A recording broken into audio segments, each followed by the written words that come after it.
Hello everyone, इस video lecture में department of plant protection में 10 दिसंबर 2022 को जो असिस्टेंट का पेपर हुआ है उसके एमसीक्यूज डिस्कस करेंगे। बहुत ही इंपॉर्टेंट वीडियो लेक्चर है, एंड तक लाजमी देखिएगा।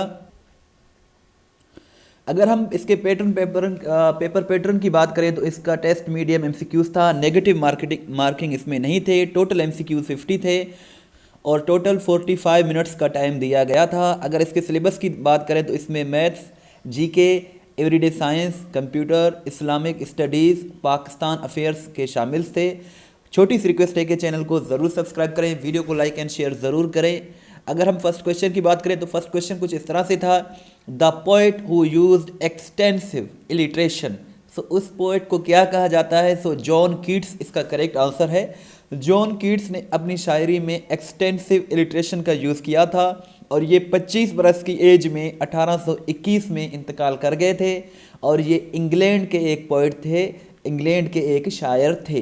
नेक्स्ट क्वेश्चन की बात करें तो नेक्स्ट क्वेश्चन कुछ इस तरह से था, between which of the following was the ancient town of Taxila located. So इसका जो करेक्ट आंसर है वो है इंडस एंड झेलम। इंडस और झेलम पर ये लोकेटेड है टेक्सला, रावलपिंडी, पंजाब में। सो यही इसका करेक्ट आंसर है। नेक्स्ट क्वेश्चन की बात करें तो नेक्स्ट क्वेश्चन कुछ इस तरह से है, the unit for measuring intensity of noise is called. So इसको डेसिबल्स कहा जाता है। डेसिबल्स इसका करेक्ट आंसर है। Study of human culture, human culture की जो स्टडी है इसको एंथ्रोपोलॉजी कहा जाता है। एंथ्रोपोलॉजी इसका करेक्ट आंसर है। Who hosted the academy award most times. तो अकेडमी अवार्ड को सबसे ज़्यादा बॉब हॉप ने होस्ट किया था। बॉब होस्ट जो कि एक ब्रिटिश अमेरिकन एक्टर हैं, इन्होंने 19 मरतबा अकेडमी अवार्ड को होस्ट किया है। सो बॉब हॉप इसका करेक्ट आंसर है। नेक्स्ट क्वेश्चन है, the profit who is called speaker of profits, यानी कि ऐसा ख़तीबुल अंबिया किसे कहा जाता है? सो वो हज़रत शोएब अलैहिस्सलाम को कहा जाता है। हज़रत शोएब अलैहिस्सलाम इसका करेक्ट आंसर है।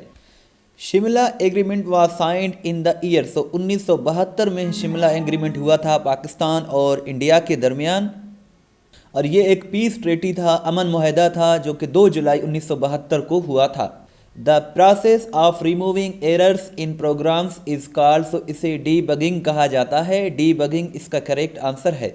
Where is the grave of हज़रत यहया अलैहिस्सलाम। हज़रत यहया अलैहिस्सलाम का जो मकबरा है, मज़ार है, वो सीरिया में है। सीरिया इसका करेक्ट आंसर है। सीरिया का जो सिटी है कैपिटल दमश्क, उसमें ये लोकेटेड है इनका जो मज़ार मुबारक है। सो सीरिया इसका करेक्ट आंसर है। हज़रत उमर रज़ी अल्लाह ताला अन्हो एक्सेप्टेड इस्लाम इन। सो हज़रत उमर रज़ी अल्लाह ताला अन्हो जो कि इस्लाम के सेकंड कैलिफ थे, इन्होंने 616 एडी में इस्लाम कबूल किया था। सो 32 बरस की एज में और कुछ रिवायत के मुताबिक 35 बरस की एज में उन्होंने इस्लाम कबूल किया था और इन्होंने 616 एडी में इस्लाम कबूल किया था। The battle of camel was fought in. अगर हम बैटल ऑफ कैमल की बात करें तो यह 36 एच में हिजरी में लड़ी गई थी, बैटल ऑफ कैमल। इसे बैटल ऑफ बसरा भी कहा जाता है क्योंकि ये बैटल जो है बसरा यानी कि इराक के मकाम पर लड़ी गई थी। सो 36 इसका करेक्ट आंसर है। The headquarters of international court of justice is located in. अगर हम इंटरनेशनल कोर्ट ऑफ जस्टिस की बात करें तो इसका जो हेडक्वार्टर है यानी कि आलमी अदालत इंसाफ का हेडक्वार्टर हेग में है, नेदरलैंड्स में। ये भी यूनाइटेड नेशंस का एक आर्गन है, लेकिन ये न्यूयॉर्क में इसका हेडक्वार्टर नहीं है। इसका जो हेडक्वार्टर है वो नेदरलैंड्स के एक सिटी है हेग, वहाँ लोकेटेड है। वैन डिड पाकिस्तान ज्वाइन सीटो। सीटो की बात करें तो पाकिस्तान इसको 1954 में ही ज्वाइन किया था। सीटो को 8 सितंबर 1954 को इस्टेब्लिश किया गया था और इसे जून 1977 को डिज़ोल्व किया गया था। सो यही इसका करेक्ट आंसर है। और सीटो का अगर हम फुल फॉर्म की बात करें तो इसका फुल फॉर्म है south east Asia treaty organisation. और आपसे ये एक सिंपल सा क्वेश्चन है कि पाकिस्तान ने IMF को कब ज्वाइन किया था, वो आप कमेंट सेक्शन में ज़रूर बताइएगा। इस वीडियो लेक्चर को देखने के बाद अपना टेस्ट भी ज़रूर लें, इससे आपको मालूम होगा कि कितने सवालात आपको याद हो गए हैं। The unit for measuring intensity of noise is called. So इसे डेसिबल कहा जाता है। डेसिबल इसका करेक्ट आंसर है। Which one of the following elements is found in common in glass, cement, China, clay and quartz. तो इसका जो correct answer है वो सिलिकॉन है। सिलिकॉन इसका करेक्ट आंसर है। और सिलिकॉन का जो एटॉमिक नंबर है वो 14 है। In the year 1613, where was the English East India Company given permission to set up a factory, trading post? So इसका जो करेक्ट आंसर है वो सूरत है। सूरत जो कि एक इंडिया का एरिया है, वहाँ ईस्ट इंडिया कंपनी को 1613 में परमिशन दी गई है फैक्ट्री सेटअप बनाने के लिए। और ये भी आपसे पूछा जा सकता है कि इनको परमिशन किसने दी थी, तो इनको परमिशन दी थी मुग़ल एम्परर जहांगीर ने। इस वीडियो के नीचे एक लिंक दिया हुआ है, इस तरह इस पर जब आप ओपन करेंगे तो बाकी सवालात यहाँ आपको मिल जाएंगे।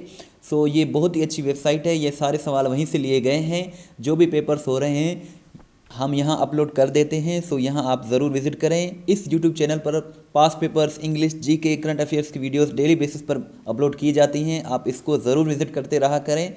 इस चैनल पर आपको पास्ट पेपर्स पीडीएफ के साथ मिल जाएंगे। इसके साथ साथ testpoint.pk विज़िट करके अपना टेस्ट ज़रूर लें।